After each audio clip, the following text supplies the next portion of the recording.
नाम विठोबाचे घ्यावे मग पाऊले टाकावे। नाम तारक हे थोर नामे तारिले अपार। माझा मेळा उद्धारीला चोखा मेळा मुक्तीस नेला।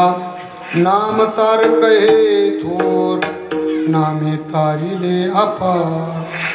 नाम दळणे कांडणी मने नामयाची जणी। नाम तारक हे थोर नामे तारिले अपार। महायोग पिटे तटे भीमरथं वरं पुंडरीकाय दातुं मुनीन्द्री। समागत्य तिष्ठन्तमानन्दकन्दं परब्रह्मलिङ्गं भजे पाण्डुरङ्गं। पाण्डुरङ्गाकरु प्रथम नमः।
होय सकल विद्येचे अधिकरण ते जीवंतो श्रीचरण श्री गुरूंचे ते नमस्कार आता। ओम नमो ज्ञानेश्वर।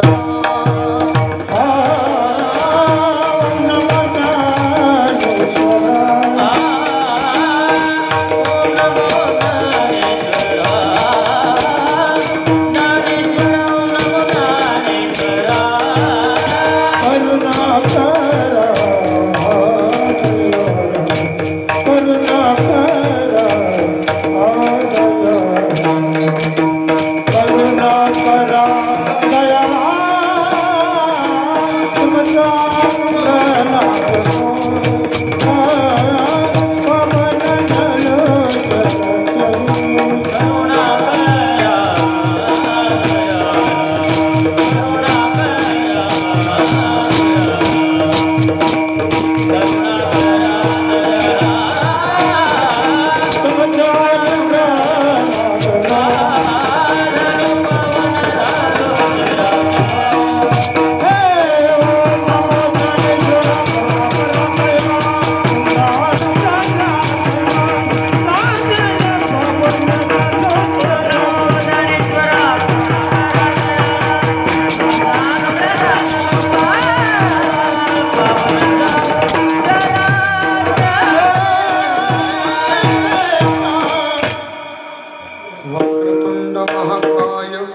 सूर्यकोटि समप्रभ निर्विघ्नं कुरु देवो सर्वकार्येषु सर्वदा।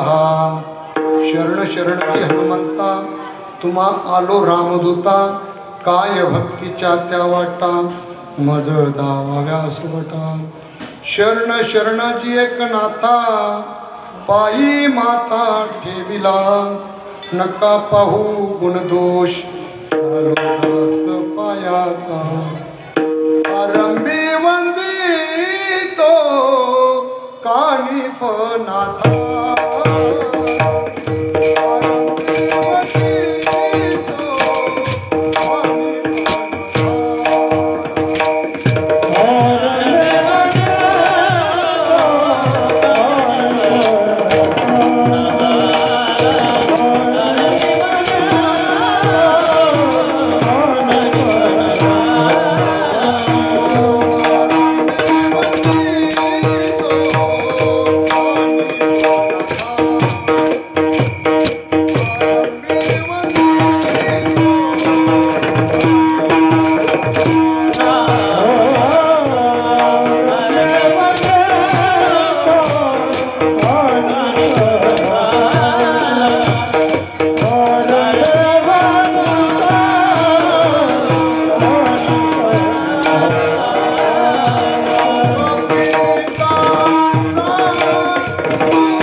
घ्यावे मग पाऊले टाकावे। नाम तारक हे थोर नामे तारिले अपार। आजा मेळा उद्धरिला चोखा मेळा मुक्ती सनेला। नाम दळणी कांडणी मने नामयाची जनी।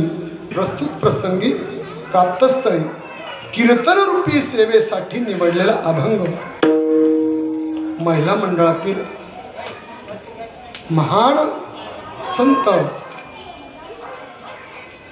नामदेवरायांच्या शिष्या संत जनाबाई यांचा नामपर प्रकरणातील 4 चरणाचा अभंग या ठिकाणी सेवेसाठी निवडला आहे। या अभंगाद्वारे जनाबाई म्हणतात आणि तो प्रसंग होता आणि त्या प्रसंगानुसार हा अभंग तयार झाला। कारण जनाबाईकडे काही महिला मंडळ गेल्या, चर्चा झाली महिला मंडळांची आणि चर्चा होत असताना आणि एक महिला मंडळी बाई, अगं आपण तर गणपती बाप्पाची पूजा करतो, मग पांडुरंगाची केली तर काय हरकत आहे वेगळी। पण त्यावेळेस जनाबाई म्हटले पांडुरंग आणि गणपती वेगळे नाही, पण आपल्याकडे अशी पद्धत आहे की गणपती बाप्पाला अग्रपूजेचा मान दिला म्हणून गणपती बाप्पाला त्या ठिकाणी पहिलं गणपती बाप्पाचं स्तवन किंवा पूजा करावं लागते असं शास्त्र सांगत आहे। कारण जोपर्यंत आपण गणपतीची पूजा करत नाही तोपर्यंत पूजा ती पावन होत नाही, कारण अग्रपूजेचा मान गणपती बाप्पाला दिलेला आहे। पण तुकाराम महाराज सुद्धा एका ठिकाणी म्हणतात, तुका म्हणे शोधून पाहे, तुका म्हणे शोधून पाहे,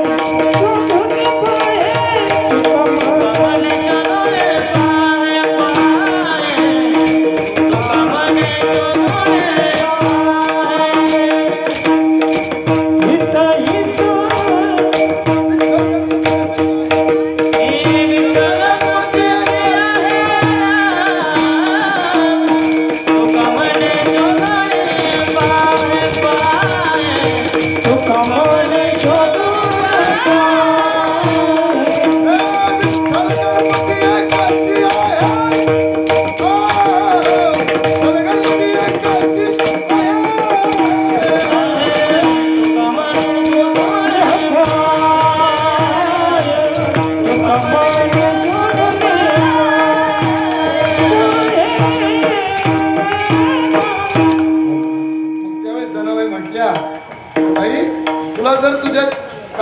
यश प्राप्ती हवी असेल, तुझं काम सुखरूप चांगलं व्हावं असं वाटत असेल तर काय कर, तू विठ्ठलाचं नाम अगोदर घे, पांडुरंगाचं नाम अगोदर घे, म्हणजे तुझं काम का होईल, सफल होईल. म्हणतात मंगलम भगवान विष्णू मंगलम गरुडध्वजा मंगलम पुंडरीकाक्ष मंगलाय तनू हरी. कारण त्या ठिकाणी मंगल करणारी मंगल देवता जी आहे, गणपती बाप्पा तर आहे, हनुमंत बाप्पा तरी आहे आणि पांडुरंग परमात्री आहे. म्हणून तू काय कर, नाम विठोबाचे घ्यावे मग पाऊले टाकावे.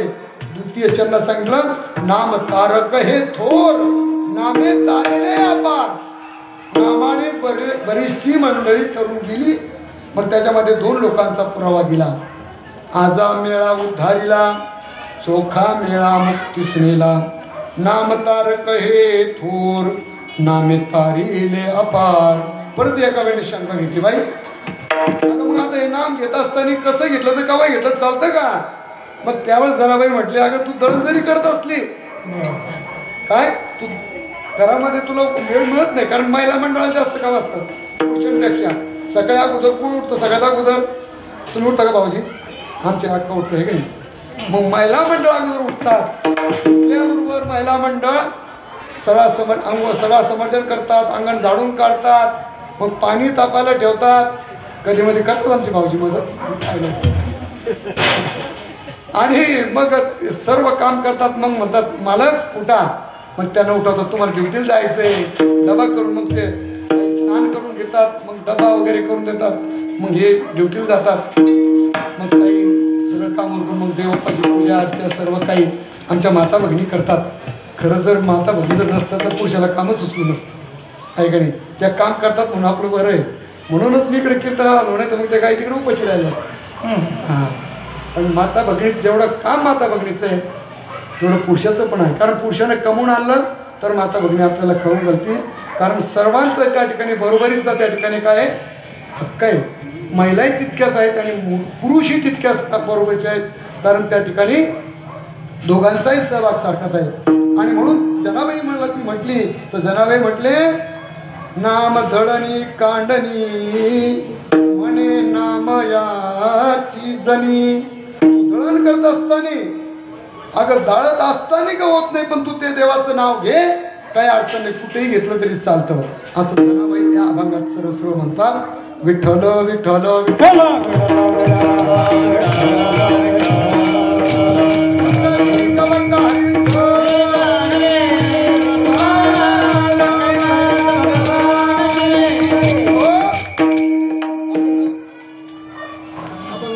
थोडक्यामध्ये भावार्थ या ठिकाणी बघितले. आपलं जास्त पुढे जायचं नाही, वेळ घालवायचा नाही. आणि या ठिकाणी आपण सर्व भाग्यवान आहात माझ्यासकट, कारण आपण जन्माला आलो साधू संतांच्या नंतर आहे का नाही. म्हणून ही भूमी जी आहे ती साधू संतांची पावनभूमी आहे. आणि या भूमीमध्ये आपल्याला हा नरदेह प्राप्त झाला आणि म्हणून आपण भाग्यवान आहात सर्वजण. आणि जर आपण अगोदर जन्माला असं कीर्तन प्रवचन आपल्याला ऐकायला मिळाले नसते, सत्संगती आपल्याला घडली नसती. आणि मग साधू संतांच्या आशीर्वादाने आणि या ठिकाणी हा सप्ताह 5 वर्षापासून चालू आहे. या सप्ताहामध्ये श्रीमद भागवत संगीत कथा, या संगीत कथाकार आहेत आपले बाबुरावजी महाराज लोंढे, ही कथा करतात श्रीमद भागवताची. आणि ज्ञानेश्वरी व्यासपीठचे चालक तुकाराम गाथा रे यांचं आहे ताईंचं ना. बरं, इथं व्यासपीठ चालक म्हणून तुकाराम गाथाचं व्यासपीठ त्यांच्याकडे आहे आणि ज्ञानेश्वरी पारायण नाही ना. बरं, तुकोबरायचं गाथेचं पारायण, कारण आपण ज्ञानेश्वरी पारायण सतत करत असतो, पण तुकोबरायचं पारायण होत नाही. होतं कधी तर आपल्याकडे पद्धत होती पूर्वी. काय करायचे साधुसंतांनी, सकाळी विष्णू सहस्रनाम म्हणजे काकडा झालं विष्णू सहस्रनाम, आणि विष्णू सहस्रनामाच्या नंतर रामायण आपली हे ज्ञानेश्वरी पारायण, आणि ज्ञानेश्वरी पारायणाच्या नंतर दुपारी गाथा भजन म्हणजे तुकोबरायचं गाथा भजन. आणि गाथा भजन झालं की मग जेवण भोजन वगैरे करायचं, विश्रांती घ्यायची, आणि मग नंतर रामायण सांगायचं. अशी पहिली पद्धत होती.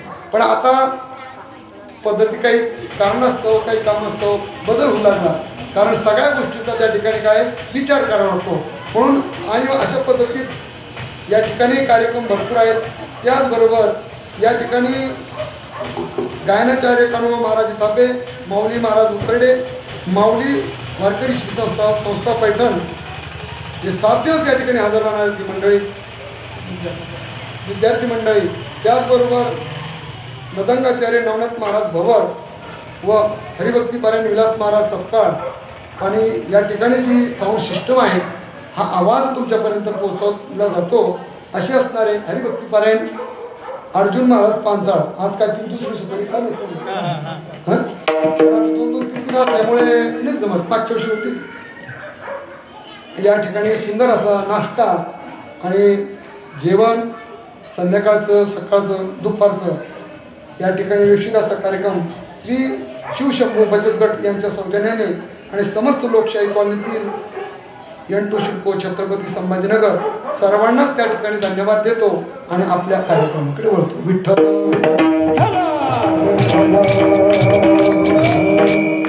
त्याचबरोबर आमच्या माता भगिनी, आमच्या सर्व ताई उभ्या असलेल्या आणि खाली बसलेल्या आहे का नाही, त्यात आमच्या चव्हाण ताई बरं का किनगावच्या, हां आमच्या जवळचे ना. आणि आमचे त्याचबरोबर तुम्ही आमचंच आहे, सर्वजण आपलेच आहे, कारण मी तू पण जाऊ दे दुरी एकची घोंगडी पांघरू हरी. आमचे हरिभक्तीपारायण दादा सुद्धा या ठिकाणी आहेत, ओढून आले. त्यांना या ठिकाणी स्वतःची आवड आहे कीर्तन श्रवणाची. गावातही सर्वात पुढे त्या ठिकाणी कीर्तन श्रवण करत असतात आणि ते खरं तर आज या ठिकाणी काय परीक्षक आहे. भरपूर कीर्तन करते वाटी लावले ऐकता, कीर्तनकार वाटी लावले म्हणजे बरेचसे गेले. आता माझं किती काही मला सांगता येणार नाही, पण दादांनी खूप मोठं श्रवण केलं त्या ठिकाणी आणि आळंदीला पंढरपूरला वारी करत होते, पण आता तब्येतीमुळं जात नाही. आणि या ठिकाणी राजू भाऊने आग्रह केला, दादा ओढून तर या, म्हणून ते थांबले या ठिकाणी आणि श्रवणाचा लाभ त्यांना या ठिकाणी होतो. त्याचबरोबर आमच्या माता भगिनी टाळ घेऊन उभ्या राहिल्या. तुम्ही म्हणाल महाराज त्यांना तुम्ही उभं केलं तर त्यांना काही वेगळा पगार आहे का ना, मला काही वेगळा पगार तसं काहीच नाही. श्रवण करतात त्यांनाही तोच पगार आणि जे उभे घेऊन टाळ करी कीर्तनकार असं गट मृदंग वाजवणार असं गट सर्वांना सारखाच त्या ठिकाणी पगार. पण आज नाही बरं का काल्याच्या कीर्तनात तर ते म्हणा महाराज तुम्ही पगार म्हणले लगेच पाहिजे असं नाही. आजची ही पहिल्या दिवशीची सेवा सर्वांच्या वतीने माझ्याकडे यावर्षी आली. मागच्या वर्षी पहिलंच कीर्तन होतं, ह्याही वर्षी पहिलंच कीर्तन माझ्या वाटेला आलं. आणि पहिल्या कीर्तनकाराचं काय आद्य कर्तव्य आहे की कीर्तन चालू झाल्यानंतर महिला मंडळांनी यायचं नाही. यायचं नाही म्हणजे यायचं नाही असं नाही, याच्या अगोदर यायचं. ज्यावेळेस ही मंडळी विना घेते रामकृष्ण हरी भजन सुरू होतं त्यावेळेस या ठिकाणी सर्व श्रोते मंडळी येऊन बसायला पाहिजे. आणि तुम्ही श्रोते मंडळी जर अगोदर येऊन बसले तर कीर्तनकारावर अर्ध दडपण येतं. काय मग कीर्तनकारावर तर श्रोते मंडळी हुशार आहेत बरं का, जाणकार आहेत, तज्ज्ञ आहेत, यांनी बरेच कीर्तनकार वाटेल असं त्यांना वाटतं. पण तसं नाही, तुम्ही इथं आले म्हणजे या मंडपाची शोभा वाढते. एवढा मोठा हा खर्च आहे, हा कशासाठी आहे? कारण सुख तुम्हालाही हवं, सुख प्रत्येकाला हवं आणि सुखासाठीच हे काटोटोप आहे. नाही तर मग परपंचामध्ये किती रात्रंदिवस तुम्ही कष्ट केले तर काही मिळत नाही. सगळं जागेवरच राहणार आहे, फक्त सोबत तुमच्या आमच्या येणार आहे तर केलेला हा परमार्थ. म्हणून सर्वांना नम्र प्रार्थना आहे, आपल्या घरात गेलं कामं लवकर उरकून घ्यायचा. कारण 7 दिवस संपल्यानंतर तुम्ही ह्या मंडळीला किती जरी विनंती केली की सप्ताह करा, होईल का सप्ताह? नाही होणार. मग ही 7 दिवस म्हणतात ना, 1 तास उरला खटवंग रायासी, मग त्याची भाग्यदशा त्यांना प्राप्त झाली. तशी तुम्हाला किती दिवस इथं? 7 दिवस. 7 आजचा दिवस घ्या, हा 8 दिवस म्हणजे 7च शिल्लक राहिले. 8 दिवस सप्ताह असतो. 7 दिवसाची 7 कीर्तनं आणि काल्याचं कीर्तन 8. तर तुम्ही लवकरात लवकर या ठिकाणी यायचं आहे कीर्तनकाराच्या अगोदर. नाही तर मग कीर्तनकार येऊन कीर्तन करतात आणि तुम्ही नंतर हळूहळू येतात. आणि तुम्ही लेट आल्यानंतर काय होतं, त्या ठिकाणी कीर्तनकाराला जे काय वक्तव्य करायचे म्हणजे तुम्हाला जे बाळकडू पाजायचे तर त्याच्यामध्ये त्यांना त्या ठिकाणी अभंग सोडवण्यामध्ये त्यांना वाटतं, कारण सगळेच कीर्तनकार सारखे नाही. तुकाराम महाराज होऊन गेले. तुकाराम महाराज कोणासाठी कीर्तन करत होते? देवासाठी. पण आजकाल हल्ली कीर्तनकार कीर्तन करतात पब्लिकसाठी. जेवढी पब्लिक जास्त तेवढं कीर्तन भारी करतात. ते होते पब्लिक कमी कीर्तनामध्ये. कीर्तन करायचं नाही का? नाही, कीर्तन करावं बोलते देवासाठी. म्हणून मला तुम्हाला एक प्रार्थना करायची आहे की तुम्ही उद्यापासनं किती वाजेला येणार? 10 वाजेला. काय जेवण आहे? किती वाजेला येणार? 8:30ला. कीर्तन चालू होतं 8 वाजेला. 8:30 ते 10:30 नाही ना काही. 8 ते 10 आहे. सर्वांनी लक्षात ठेवा. पत्रिका तिथं लावलेली आहे. सर्व शिकलेले आहात आपण बरं का. आणि जर कुणाला वाचता येत नसेल तर ताई सांगतील तेव्हा तिथं किती किंवा मुलं सांगतील. कारण आता आडाणी कोणी नाही. सर्व कारण शहरामध्ये ना सापडणारच नाही की अडाणी आई आणि घरवाया अशी आईच नाही. फक्त खेड्यातच बिचारी सापडली माता मागणी सांगते. पण आता राहिले नाही. कारण ज्ञानाचा दिवा घरोघरी लावा. हा दिवा सर्व ठिकाणी लागलाय. म्हणून त्या पत्रिकेवरती नेम आहेत. त्या नियमाप्रमाणे चाला आणि आपले पुण्य आपल्या पदरात पाडून घ्या. एवढंच मी त्या ठिकाणी बोलतो. विठ्ठल विठ्ठल.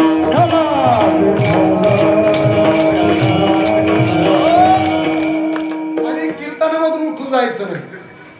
कीर्तनामधून उठून जायचं नाही. फोन ऑफ करून ठेवायचा. ऑफ म्हणजे लगेच बंद नाही करायचा. ते क्लिक केली म्हणजे काय होतं त्याच्यावरती असं काय म्हणता भाऊ त्याला? सायलेंट. सायलेंट. मला इंग्रजी येत नाही बरं का. सायलेंट करून ठेवायचा. सायलेंट केला म्हणजे फोन येणार आहे तुम्हाला येतील. कोणाचा आला आहे हाही कळेल. फक्त फोन वाजणार नाही. आणि ते लेकरू रडं म्हणजे माणसाचं मन विचलित होणार नाही. कारण ते एक लेकरूच आहे. ते केव्हाही ओरडतं, कधीही ओरडतं, कुठेही ओरडतं. त्याला सीमाच नाही. म्हणून त्या लेकराला कसं करा, थोडं शांत करून ठेवा. म्हणजे तुम्हाला इथून पुढे चांगले छान छान कीर्तनकार या ठिकाणी बोलवलेत आणि तुम्हाला सुंदर असं कीर्तन त्या ठिकाणी ते सांगतील आणि तुम्ही श्रवण करून त्या ठिकाणी काय व्हाल?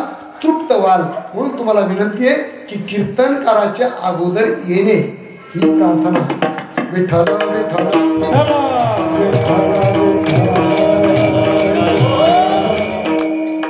हा सभामंडप दिला, छान असं मंदिर बांधलं. आणि हे कशासाठी खटाटोप आहे? तर हे सुखासाठी. वाढवया सुख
या ठिकाणी एका हातामध्ये पैसे ठेवले आणि एका हातामध्ये काय ठेवलं? सुख ठेवलं. आपण काय स्वीकारणार बरं? हा, पैसे. पैसे सुखाला कोण हे करते आणि सुख हवं असेल तर मग ती जाणकारी. पण आपण जर म्हटलं पैसे तर म्हणजे काय ते म्हणते महाराज तुमच्या सुखाला काय करता? पैसे असले तर सगळं काही आहे. आणि मला सांगा, खरं सांगा, पैशानं सुख मिळतं का? पैशानं सुख मिळतं का? सुख पैशाने मिळत नाही. आणि जर पैशानं सुख मिळालं असतं तर सगळे लोक सुखी झाले नसते का? पैसेवाले कमी आहे का?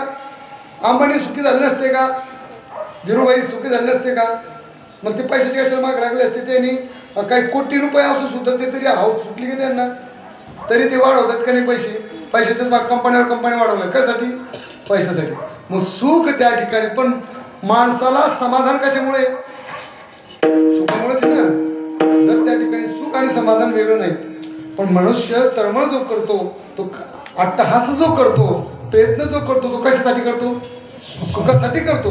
सुख कुठे? सुख कुठे?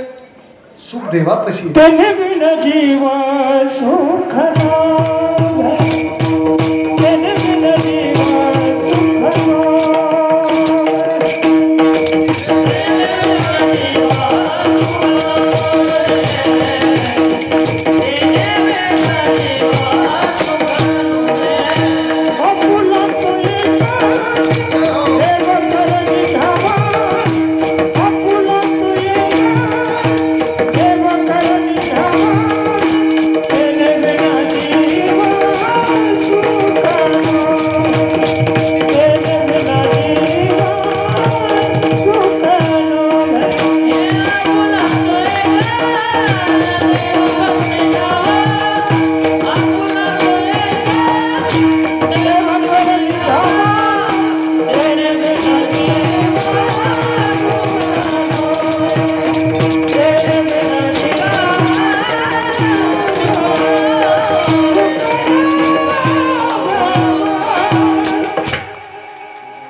देव करून घ्यावा, तेने विना जीवा सुख नव्हे. कारण देवाशिवाय सुख मिळणार नाही. म्हणून प्रत्येक जीवाला शरण जायचं असेल तर देवालाच गेलं पाहिजे. का पैशाला? साहेब, पैशाला जर शरण केलं सुख मिळेल का? नाही. मग देवाला शरण जावं लागेल.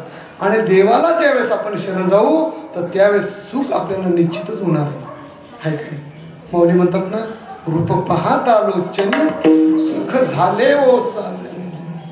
नाही तर त्यांनी लिहूनच ठेवलं नसतं, माऊलींनी म्हटलेच नसते, रूपावीचा आपण म्हटलेच नसते. म्हणून सुखासाठी तळमळ जर करत असेल तर पंढरपूरची वारी करायला पाहिजे, जिथं सत्संग चालतो. या ठिकाणी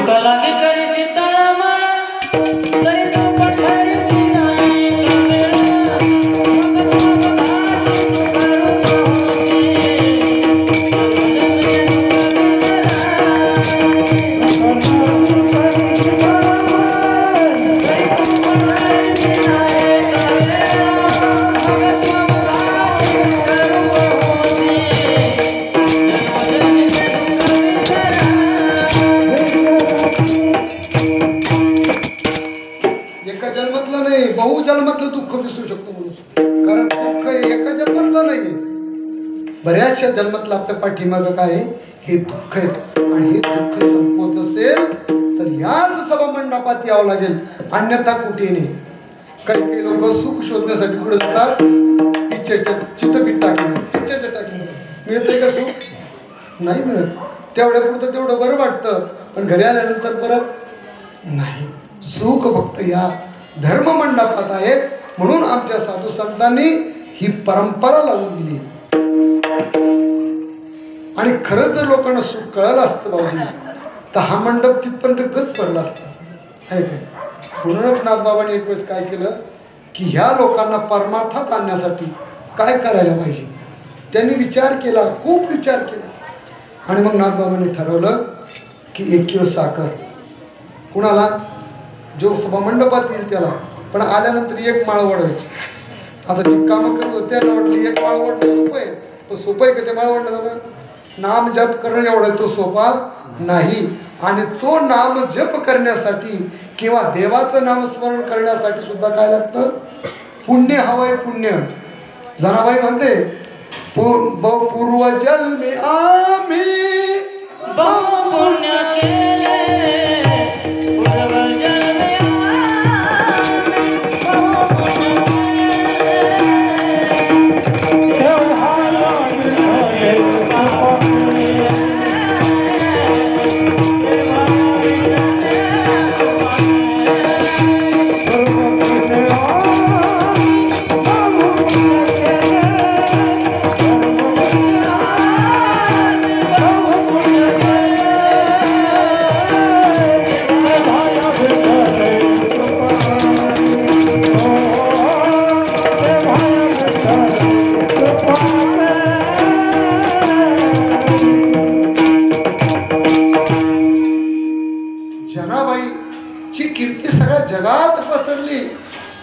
आणि कारण सज्जनाचे माप चाले वारे हात हेगडी, त्या ठिकाणी जनाबाईचं जिकडे तिकडे काय ती जनाबाई बाबा सेवा करते तशी जनाबाई.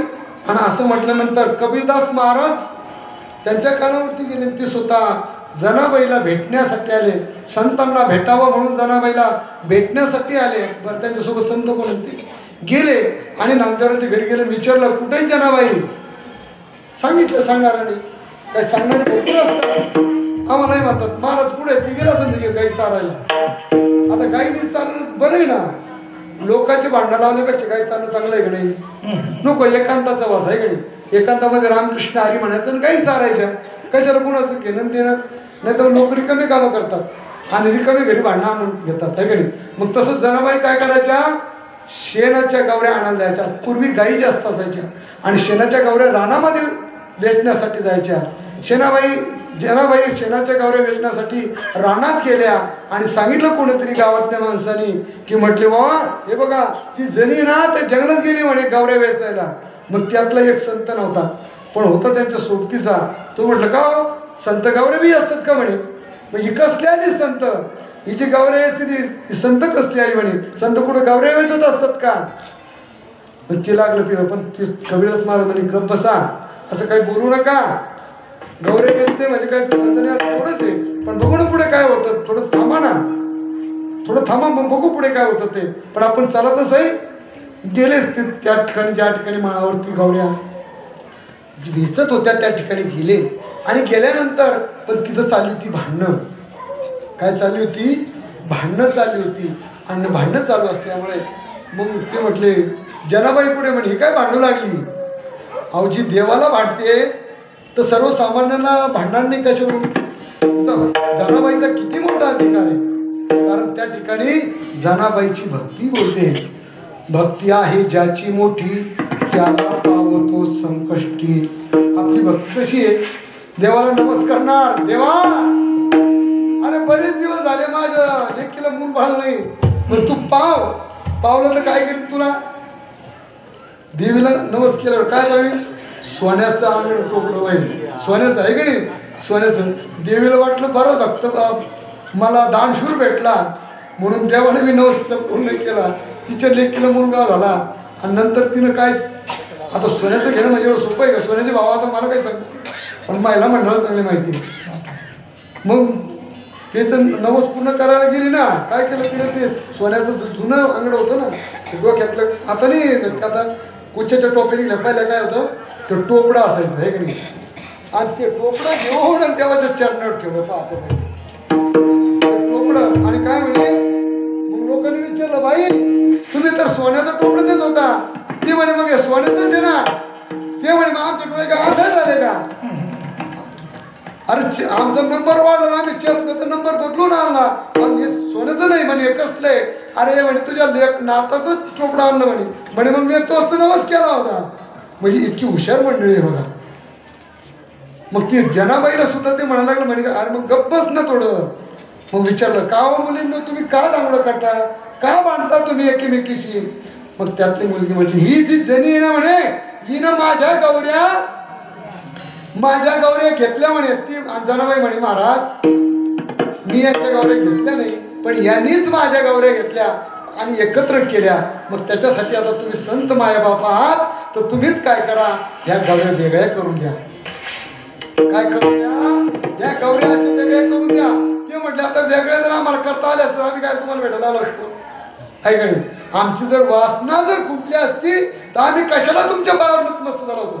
हां, आम्ही तुमच्याकडे कशाला आलो? संत रज लागता सहज वासनेचे बीज. आमची वासना खुंटीत व्हावी, आमची वासना जळावी म्हणून तर आम्ही तुमच्या डोक्यावरती नतमस्तक होतोय. आमच्यातले जे वाईट विचार आहेत, आमच्यातले दुर्गुण जे ते निघून जावे म्हणून आम्ही तुमच्याकडे आलो. म्हणूनच श्री संताची माथा चरणावरी साष्टांग हे करी दंडवत. पाया पडतात तर कुणाच्या पडतात? पूजनीय माणसाच्या, वंदनीय माणसाच्या. अशा कुणाच्या कोणी पाया पडतात का? मग ते म्हटले वा बरोबर ठीक आहे. तर मग आमच्या गौरी कशा ओळखायच्या?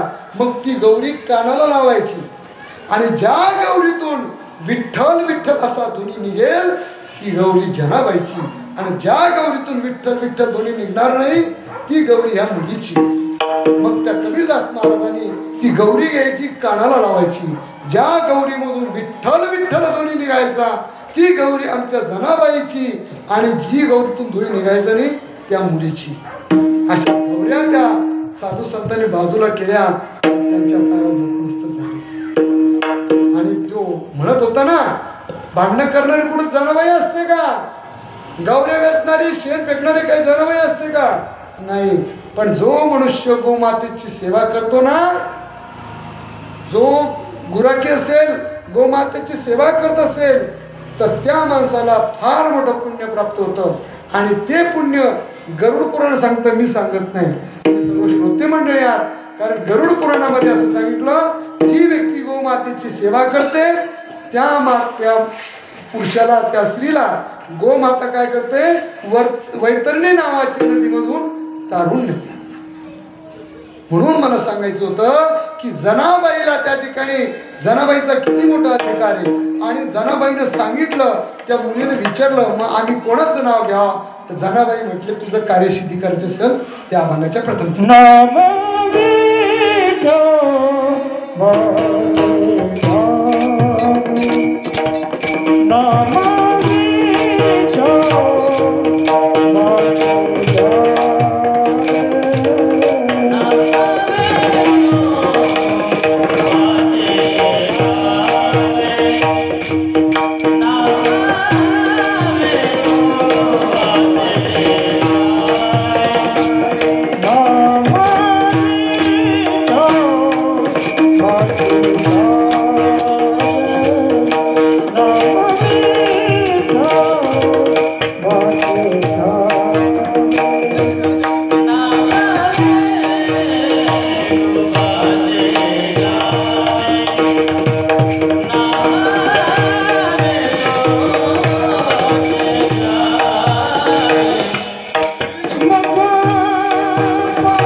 त्यासाठी मनुष्याने काय केलं पाहिजे, देवाचं नामस्मरण केलं पाहिजे.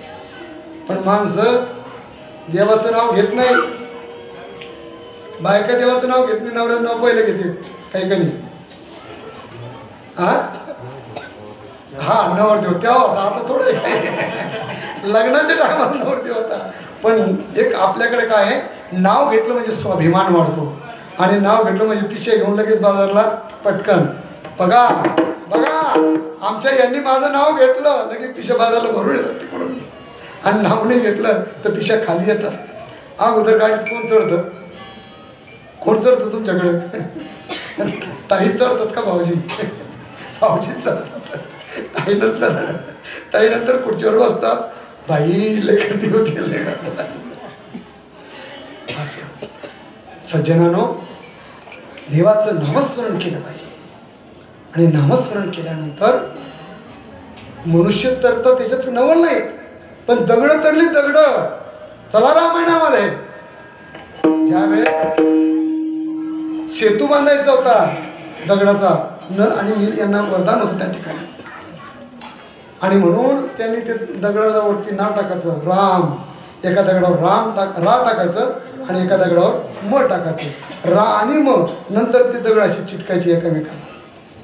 आणि चिटकल्यानंतर प्रभू रामचंद्रांना स्वतः वाटलं की माझ्या नामात एवढी ताकद आहे, मग मी दगड टाकल्यानंतर तरायला पाहिजे आहे की नाही, असं त्यांना त्या ठिकाणी काय झाली, एक संकल्पना. म्हणून प्रभू रामचंद्रांनी काय केलं, दगड घेतले असे किती मोठे आपण नाही का करमत नसलं तर काय करतो, दगड फेकतो, कोणाला तर फेकून आणतो, त्याच्या काड्या मोडते, कोणी काही करते. मग ते तसं प्रभू रामचंद्र अशी गोडगोड्या दगड जमा केले आणि गेले त्या समुद्राच्या किनाऱ्यावरती आणि एक एक दगड टाकलं दगड खाली जायचा, टाकलं दगड असे किती मोठे दगड खाली गेले, किती मोठे म्हणजे मोजमाप नव्हते आपल्याकडे त्याचं.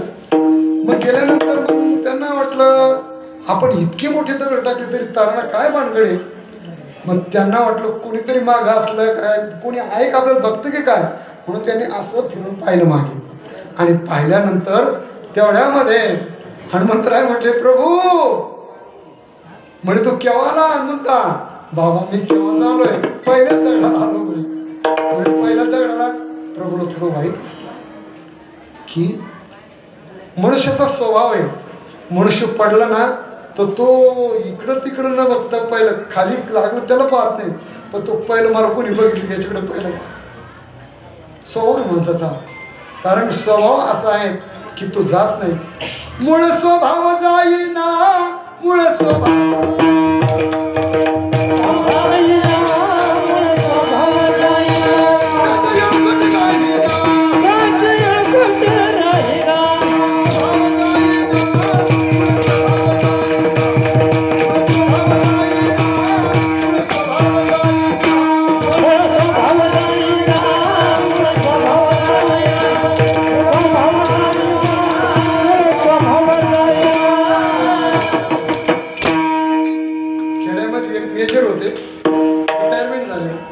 खेड्यामध्ये राहायला आले. कारण त्या लोकांना कामाशिवाय जमत नाही, कारण कष्ट असतात. मिलिटरीमध्ये त्यांना ती ट्रेनिंग असते, कष्ट करायची, चालायची, व्यायाम करायचा, अभ्यास करायचा आणि ती सवय लागल्यामुळे ते बिचारे पण परमार्थिक होते. गळ्यात पवित्र अशी तुळशीची माळ, हातामध्ये देवाचा. पहिले लोक मारुतीला पाणी घालायचे, आता घालतात फक्त एकच माणूस लेमणीला घालतो, सगळे काही पाणी घालत नाही. कारण वेळच नाही तो कोणाला, वेळ नाही. पहिल्या लोकांना भरपूर वेळ असायचा आणि पाणी घालायचे तर असं म्हणतात, सांगतात की बाबा जर पाणी मारुतीला इतकं पाणी घालायचे तर 2च्या पाईपचा असा अखंड नळ चालायचा पाण्याचा, 2चा पाईप पाणी त्या मारुतीच्या अंगावर घातलेलं पाणी असं वाहत राहायचं. आता तर तांबरे कोणी घालतं फार मोठी शोभंती, कारण वेळच नाही तो कोणाला, वेळ नाही, वेळ काढावा लागतो आणि वेळ हा परमार्थासाठी काढला पाहिजे. आता घालतात पाणी म्हणजे पूजा करत नाही असं मला म्हणायचं नाही, पूजा करतात कारण पुजारी जागोजागी नेमले, पण जो पूजा करेल त्याला त्याचं पुण्य मिळेल, सर्वांना थोडंच मिळणार आहे. पण पूर्वी लोक, सर्वच गावातले लोक तांब्या घेऊन मंदिरात जायचे, मारुतीला आंघोळ घालायचे, महादेवाला आंघोळ घालायचे, पूजा करायचे, मानस पूजा करून आणि घरी यायचे. तसाच हा एक मेजरजी आपला तांब्या घेतला, कळशी घेतली आणि चालले. एक आता ताट फुलं वगैरे ठेवलेले, दिवा वगैरे आणि चालले. चालता चालता पण पोरं विचित्र असतात खेळायले काही काही. ते म्हणे हे साहेब मिळले म्हणे, याची गंमत करायची का. एक जण नको रे, ते देवाच्या पूजेला चालले, कसाला गंमत करतो. पण काही आगाऊ पोरं राहतात, आगाऊ पोरं वाढण्यासारखी, ते मुद्दाम खोडी करतात. ते एका काट्याने केलं ना, अटेन्शन असं म्हटलं, त्यांनी तांब्या फेकून दिला, ते ताटे फेकून दिलं, त्यांनी स्लेट मारला. स्लेट मारला आता ते त्यांना झालं हसायला, पण ते स्वभाव असतो माणसाचा. असं आहे, मूळ स्वभाव जाईना त्याचा येळकोट राहीना. आज रविवारी आहे का, ये रविवारी आहे, सोमवारी, आज रविवारी. मला सांगायचं बरं, आमचे भाऊजी मैया नर्मदाची परिक्रमा करून या ठिकाणी आले आणि तीही उरकून आले का, तर सप्ताहात मला थांबता आलं पाहिजे, सप्ताहामध्ये मला कीर्तन श्रवण करता आलं पाहिजे, माझ्याकडून सेवा घडली पाहिजे. या सभामंडपामध्ये, धर्ममंडपामध्ये ज्याला दिसेल ते त्याने काम करायचं. इथं सर्वच मालक आणि सर्वच नोकर देवाचे बरं का, कोणी कोणाचं मालक नाही, कोणी कोणाचं नोकर नाही. आल्यानंतर चटई दिसले ना अस्तव्यस्त, तर ह्या चटया व्यवस्थित लावल्या गेल्या पाहिजे. चटया विखुरलेल्या व्यवस्थित टाकायच्या, त्याच्यावरती जर धूळ झाली असेल तर घरातून झाडू आणायचा, झाडून काढायच्या चटया, म्हणजे त्याच्यावरची धूळ घाण बाजूला काढायची, स्वच्छ असे करून ठेवायच्या. आणि चटया स्वच्छ करून ठेवला, सभामंडप स्वच्छ दिसला की या ठिकाणी कोणी येईल, हां कोणी भगवंत येईल, पण एकटा येणार नाही. 7 मध्ये लक्ष्मीला सुद्धा घेऊन येईल. मातेला ते मला येत नाही ते गीत वगैरे. प्रभू जी आना लक्ष्मी के साथ लेके आना, ते भागवतकार म्हणतात, कारण ते बसलेलं राहा. आता काही वळणार तर कुठं बसणार आहे. दररोज घंटेचं कानावर ते घंटेच्या कानावरती दुसरं काय असो. आणि म्हणून सज्जनांनो, या ठिकाणी आपण जर सेवा केली, त्या सेवेचं फार मोठं पुण्य, खूप मोठं पुण्य. ज्याला जे मिळेल त्याला ते करा. आता वाढत असताना ज्याने एखाद्याने पंगत वगैरे जर घेतली, भाऊनं छान अशी पंगत दिली बघा. पहिल्या दिवशी काय बेत होता जेवायला, हो काय ते भट्ट्या, वरण, त्याच्याबरोबर ते तुम्हाला त्यांची सुट्टी नाही आहे, पण खरंच जावायला जसं अन्न देतात तसं त्यांनी. नाही तर मग आम्ही खेडेगाव तिकडे सांगत असतो की पोर म्हणतो बाबा बाळ, ते म्हणते बाळ खायचं डाळ, तो म्हणतो बाबा बाळ. बाळ म्हणजे त्याच्यात डाळीचं बाळ, ते वर्णाचं काहीच पद्धती वर्ण असं पडत होतं. ते पोरात त्याचं चित्र त्याच्यात दिसत होतं. छान असं तुम्ही स्वयंपाक करता. पण माझी एक परत तुम्हाला सर्व अन्नदात्यांना विनंती आहे, ही जी गाणारी मंडळी आहेत ना, वाजवणारी गाणारी, कारण वरण जो खाईन वरण तो पटकन मरण. कारण दररोजच वरण, लोकांना वाटतं हे वारकऱ्याला वरणच आवडतं का, जो उठतो तो वरणच करतो. हे गाडी वरण करा तुम्ही बरं का, वरण करा, करू नका असं मला म्हणायचं नाही, पण त्याबरोबर थोडी भाजी काहीतरी असं विषय वेगळं त्यांच्यासाठी करत जा. आणि त्यांना तिथं द्यायचा, म्हणजे काय होईल, त्यांची आवाज चांगला राहील. बट्ट्या किंवा तळून जर पुऱ्या वगैरे काढल्या, तेलामध्ये जर काही फॉल्ट आला तर त्यांचे आवाज जातील. कारण आता आहार हा पाहिजे तसा राहिला नाही. कारण आमचे शेतकरीच बस औषधी मारू राहिले. ऐकन दादा, अद्रकीला भाव पण आता भावही पडला अद्रकीचा, कारण बस औषधी मारतात आणि ते आपण अन्न खातो. त्या अन्नामुळे परिणाम होऊ लागले. संकरित गाईचं दूध तुमच्याकडे येतं, पण काही असे लोक आहेत की सांगायला म्हशीच सांगतात, काही गावरान गाईचं सांगतात, भाव भरपूर घेतात आणि नंतर ती गाय आटली की सांगत नाही गाय आटली म्हणून, तेव्हा द्या दूध देते गाय, 12 महिने दूध देते गायची गाय, आणि ते दूध पुड्याचं फोडून तुम्हाला देतात. मग त्याच्यापेक्षा चहा प्यायचाच ना, तर बगर दूधच घेतला तर काय अडचणी. त्याच्यासारखा चहा नाही, कारण आपलं आरोग्य टिकायला पाहिजे. मी काही तेवढंच करायला आलो नाही तुझ्यावरची. विठ्ठल विठ्ठल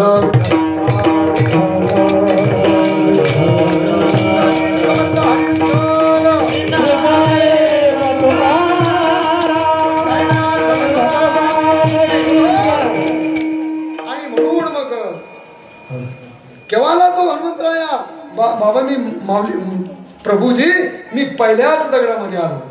अरे मग हे तरत का नाही दगड, ही दगड तरत का नाही. प्रभू ह्यात तुमच्या हातात ताकद नाहीये, मग कशामध्ये ताकद आहे, तुमच्या नामामध्ये. तुझ्या नामाचा महिमा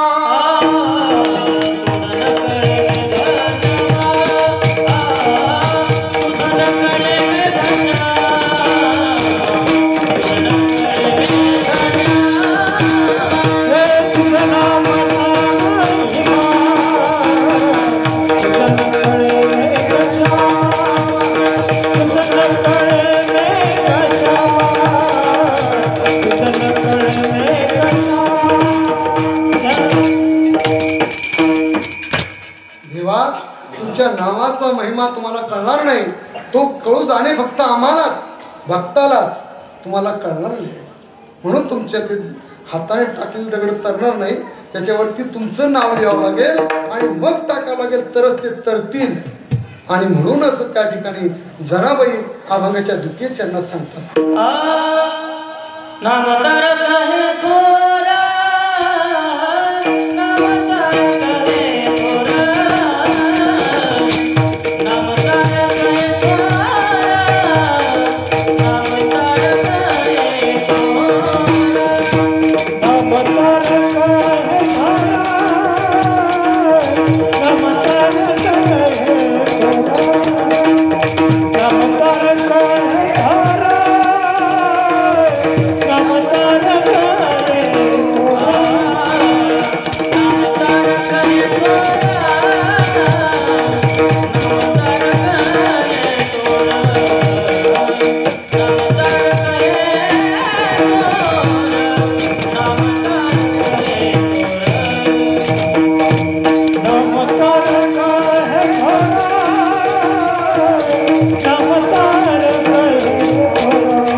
का हो जनाबाई? तुम्ही नाम म्हणता, मग तुमचं काही नामानं तुमच्यासाठी काही झालं का? तुम्ही एवढं नाम जर देवाचं घेतलं, तुम्ही नाम जर एवढ्या अट्टासाने घेतात, तर तुमच्यावर एखादं संकट कळलं असेल ना, काही सांगा ना तुम्ही आम्हाला. पण जनाबाई सांगू लागल्या, सखी हा भगवान पांडुरंग परमात्मा त्याच्या विटरनं थांबतो, तो माझ्या घरी येतो आणि सकाळी मला काम आहे दळण दळायचं, झाडलोट करायची, गवऱ्या आणायच्या, माझ्याकडे भरपूर काम आहे. आणि काम करत असताना तो देव माझ्याकडे येतो आणि दळायला लागतो. पण एक दिवस असा प्रसंग माझ्या जीवनात घडला. मी दळण दळत असताना सकाळ झाली, 4 वाजले आणि 4 वाजल्यानंतर काकड्याला मंडळी येणार, काकड आरतीसाठी गुरुजी मंडळी त्या ठिकाणी येणार, देवाला अभ्यंग स्नान घालण्यासाठी, पूजा करण्यासाठी. आणि म्हणून देवानं त्या ठिकाणी दळत असताना मला झोप लागली. देवाने दळण दळलं आणि देवाने मला जागा केलं, जेणे उठ माझी जाण्याची वेळ झाली, कारण अधिकार होता तेवढा. मग जनाबाई म्हटले, मग जा देवा तुम्ही लवकर जा, कसं थांबता असं म्हटलं. तो गडबड सगबड उठला आणि उठल्याबरोबर देवाने तो नवरात्र आता टांगून ठेवायची ऋतत होता म्हणून तो असं खुंटीला टेकून ठेवलं टांगून. आणि देवाने काय केलं, तो नवरात्र तसाच ठेवला आणि जनाबाईची गोधडी घेतली अंगावर आणि गेले ना देव. कुठे गेले? पंढरपूरला. देव जाऊन उभे राहिले, आपलं स्थान बंद झाले. सकाळी वारकरी आले, पुजारी आले आणि पुजारी बघतात, अरे देवाचा नवरात्राचा हार कुठे गेला? सगळे त्या ठिकाणी. आणि मग सगळे म्हटलं कुठे गेला, कोण नेला? आणि तिथं एखाद्या कृपा लावलं, कोण नेणार आहे? झालं का, कोण नेणार आहे म्हणजे नेऊन. आणि मग याच्यातला एक गुरुजी म्हटला, अरे बघा ना, ही गोधडी कोणाची आहे? 7 ठिकाणी फाटलेली. कान्होबा तुझी घोंगडी चांगली रे, आमासी का दिली वांगरी रे. ही घोंगडी ही जनाबाईची घोंगडी आहे. मग हा नक्कीच जनाबाईने हात सोडला असेल, म्हणून जनाबाई त्या ठिकाणी चोरीचा आहे. ओव्या गावून ही सोरात दासी जनीच्या घरात, दळण दळिले सख्या श्री हरी.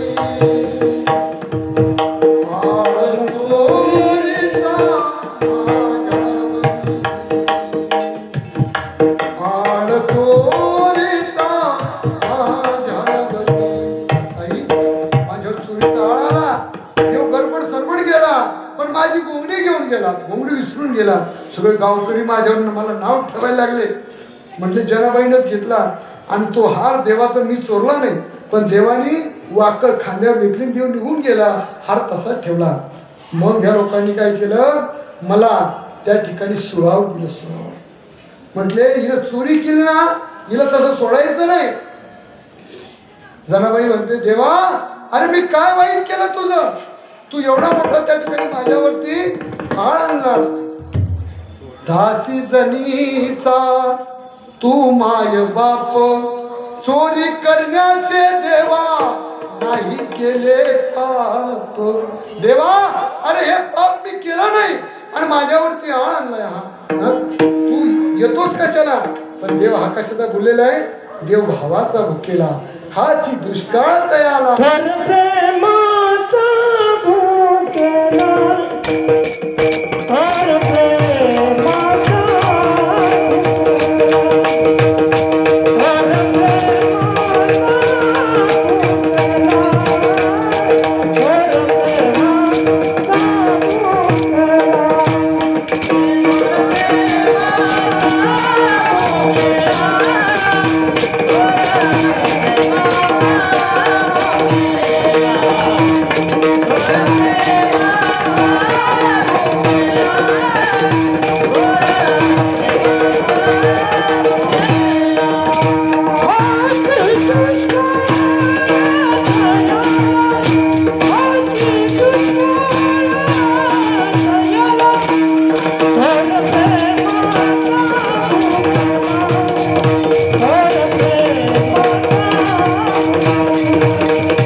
भाव वाढवतो.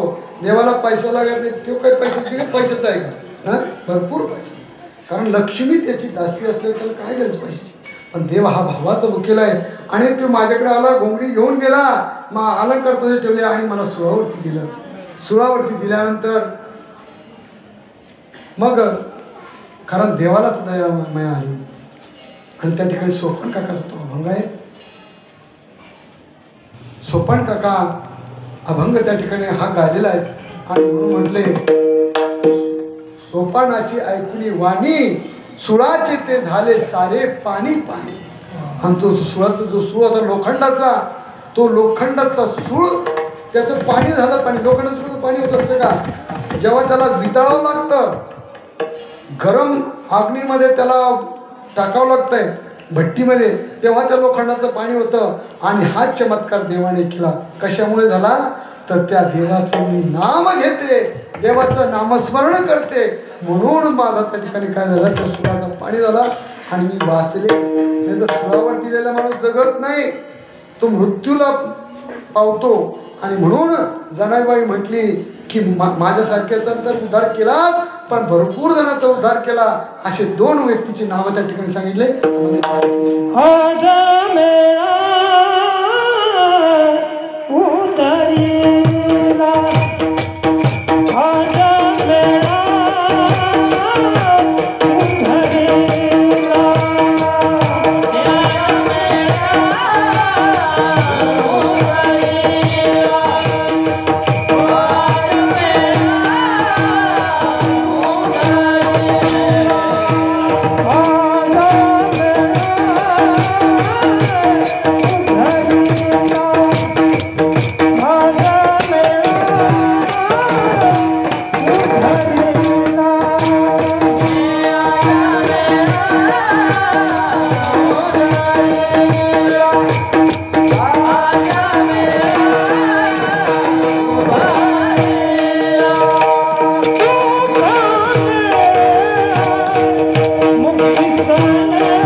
पापराशी तोही देवा नेला वैकुंठासी.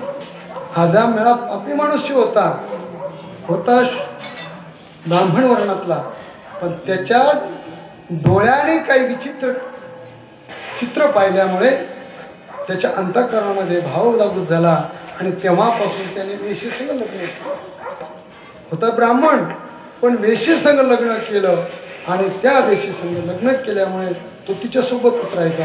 तिला पत्नी म्हणून त्यानं घरी ठेवलं. पण एक दिवस त्याचं काही पूर्वजन्मीचं पुण्य उजायला आलं. म्हणतात ना, उजळले भाग्याता अवघी चिंता वारली, संत दर्शनी हा लाभ. त्याच्या पूर्वजन्मीतला काही ठेवा होता, म्हणून त्या ठिकाणी काही संत मंडळी त्याच्या घरी गावामध्ये आली. आणि गावामध्ये आल्यानंतर त्यांनी विचारलं, का हो या ठिकाणी ब्राह्मणाचं घर आहे का? आहे ना म्हणे, पण तिकडे कुठे तो गावाच्या खाल्लाकडे राहतो. काय त्याचं नाव? म्हणे आजामेळ. मग ही मंडळी तिथं गेली. आणि तिथं गेल्यानंतर त्यांनी म्हटले, काय केलं? भिक्षा मागितली. ओम नमो भगवती भिक्षां देही. भिक्षा मागितली. आणि भिक्षा मागितल्यानंतर ती बाई म्हटली, महाराज मी वेश्या आहे, मी तुम्हाला भिक्षा देऊ शकत नाही. म्हणजे तुझे मालक तर ब्राह्मण आहेत. म्हणजे ते आहेत ब्राह्मण, पण आता ते ब्राह्मण जरी असले पण मी वेश्या आहेत, मी देऊ शकत नाही. काही अडचण नाही माते, तू असं कर ना, आम्हाला कोरडा शिदा दे.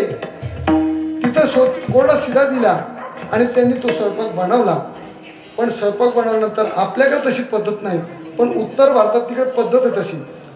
ऋषिकेश हरिद्वारला काय करतात, महाराज मंडळी जर जेवायला बसली, म्हणत असते त्यांची पंगत वेगळी, साध्या महाराजांची पंगत वेगळी, शिष्यमंडळाची पंगत वेगळी, आणि मानापानाने त्या ठिकाणी काय देतात, दक्षिणा. आपण नवरदेवाला वटगण लावतो, तुम्हाला लावलो तर नाही, नंतर आम्ही देऊन टाकू. विठ्ठला विठ्ठला देव म्हणून लावतात. आणि महाराज सुद्धा वटगण ते आजही स्वामीजी बरोबर काही योगायोग होतो जेवायचा, तर ते स्वामीजीला सुद्धा दक्षिणा वगैरे ठेवतात, मग ते जेवतात. ती पद्धत आहे काही ठिकाणी, भागवतकारांना ते देतात. तसं आमच्यासारखे कीर्तनकार मानपान जास्त पडत नाही, जसं असं तुका म्हणे कसं जसं असेल तसं. आम्ही ढेकळातली वारकरी आहे काही, मस्त आळंदीला वारीला जात असताना पुढे ढेकळा असो पुढे उसा असो, मस्त भजन करायचं आणि आरामशीर झोप येते. त्याला झोप येत नाही.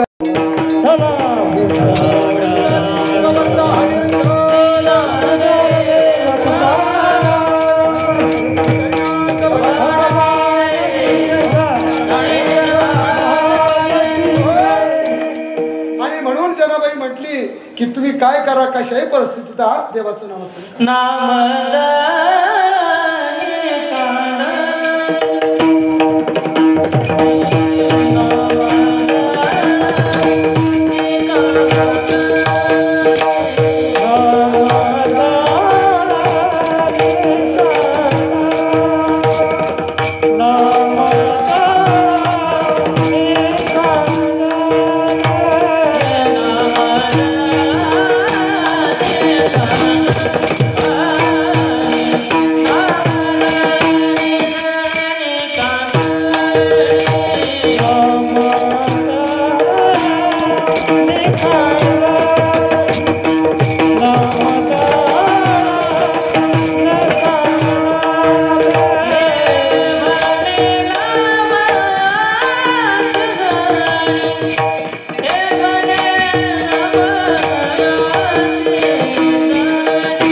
चालू आहे. या भगवत कार्याला सर्वांनी सगळं हाताने मदत करा. कारण सप्ताह करणं एकट्याचं काम नाही, कारण हे धर्माचं काम आहे. जेव्हा आपण धर्माचं कार्य करू धर्म आपलं काम करेल. म्हणून सज्जनानो, ज्या पांडुरंग परमात्म्याने आपल्याला हा देह दान दिला, हे शरीर आपल्याला त्याने दिलं, म्हणून एक वेळेस आपण त्या भगवान पांडुरंगाचं काय करायचं, भजन करायचं. विठोबार कुमार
कदमजी भाऊजी माँ नर्मदा मैयाची परिक्रमा करून त्या ठिकाणी आले. आपल्या भागाचं वैभव त्यांचं या ठिकाणी आपल्या सप्ताहामध्ये स्वागत करायचं आहे.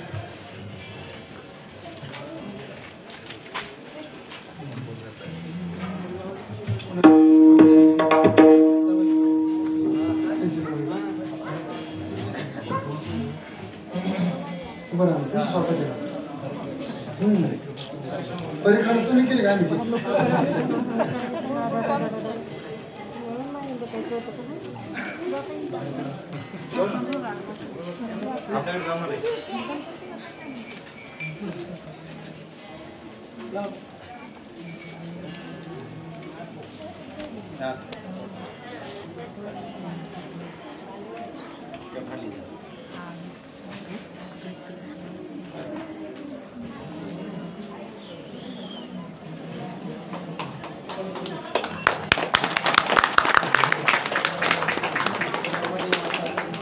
नर्मदा परिक्रमेला एक दादा महाराज म्हणून बघा, तुम्ही टीव्हीवर मोबाईलवर पाहत असेल, ते कुठलंही अन्न घेत नाही, फक्त पाणी पितात. मग किती पुण्य असेल त्या मातेचं, म्हणजे त्यांचं. आणि पाण्यामध्ये किती ताकद आहे.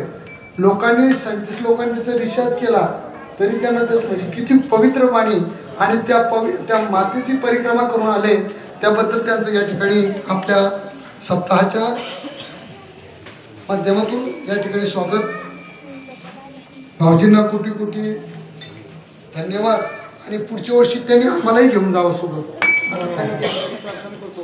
मलाही जायचं होतं पण ह्या वर्षी जाता आलं नाही. पण पुढच्या वर्षी गाईच्या चाऱ्याची व्यवस्था करून आम्ही पण एक वेळ तरी, जसं म्हणतात ना, पंढरीशी जारे आल्यानो संसारा, तसं एक वेळेस तरी जीवनामध्ये जोपर्यंत हातपाय चालतात ती नर्मदा परिक्रमा करायलाच पाहिजे माणसं. आणि ती नर्मदा परिक्रमा केल्यानंतर अनुभव हात ज्याचा त्याच्यापाशीच असतो, त्यांनाच माहिती आहे. माता दर्शन देते, केव्हा कसं देते सांगता येत नाही, पण दर्शन देते माता. काहीच अडचण येत नाही. रस्ते काही असे हायवे रोड नाही, तिकडे ओबडधोबड रस्ते आहेत, पण सगळी व्यवस्था, जेवायची व्यवस्था, राहण्याची व्यवस्था, किती चाललं हे सुद्धा कळत नाही. म्हणून परिक्रमा करायला पाहिजे. ज्यांना शक्य होईल त्यांनी चला पुढच्या वर्षी भाऊजीसोबत आपणही जाऊ. कारण धन्य ती नर्मदा परिक्रमा, धन्य त्या ठिकाणी धन्य आहे ती माणसं जीवनातील जे परिक्रमा करतात. आणि या ठिकाणी तुम्ही म्हणाल महाराज जनाबाई त्या ठिकाणी म्हटली, तर त्याचा पुरावा फक्त तुम्हाला असं निदर्शन करून टाकतो. एक वेळेस जगद्गुरु तुकोबराया त्यांना भेटण्यासाठी कोण आलं होतं? त्यांना भेटण्यासाठी आले होते रामेश्वर भट्ट. आणि रामेश्वर भट्ट भेटण्यासाठी गेले. घरी गेले, घरी भेटले नाही. कुठे गेले असतील तर म्हणे ते बहरविधीला गेले. मग हे भट्ट तिकडं गेले आणि तिकडं गेल्यानंतर ते बहरविधी करून निघाले. तर यांच्या तोंडातून काय चालू होतं? श्रीराम जय विठ्ठल, श्री विठ्ठल. हे म्हटले रामेश्वर भट्ट, अहो म्हणे तुम्ही बहरविधीहून आले, संडासून आले आणि तुमच्या मुखातून देवाचं नामस्मरण करणं हे अयोग्य आहे. म्हणून त्यांनी काय केलं? तोंड दाबलं. तुकोबरायचं तोंड दाबलं. असं तोंड दाबल्याबरोबर रोमारोमातून श्री विठ्ठल, श्री विठ्ठल असं नाम त्या ठिकाणी गायला लागलं. कारण नामामध्ये एवढी पावर आहे की त्या नामाने तरले तरती हा भरवसा, भाग्योदयाचा ठसा. म्हणून साधू संतांनी हा जो या ठिकाणी आपल्याला वारसा घातला आणि निचूकपणे आपण या ठिकाणी पार पडत आहात. 5 वर्षे पूर्णत्वाला आपण चालला आहात. आणि म्हणून सर्वांनी या सप्ताहाला मदत करा. मदत करा म्हणजे तुम्ही या ठिकाणी लवकर या. जे काय काम दिसेल ते करा. कोणी कोणाला सांगणार नाही एवढी सर्वांना प्रार्थना करतो. आणि ज्या साधू संतांनी आपला हा मार्ग दाखवला, मार्ग दावणी गेले आधी दयानिधी संत तेने जे पण ते चालू जाता न पडे गुंता कुठे काही. म्हणतात ना, पुण्यवंत व्हावे घेता सज्जनाची नावे, ने घे माझी वाचा तुटी महानाभ पुकासाठी. ज्ञानेश्वर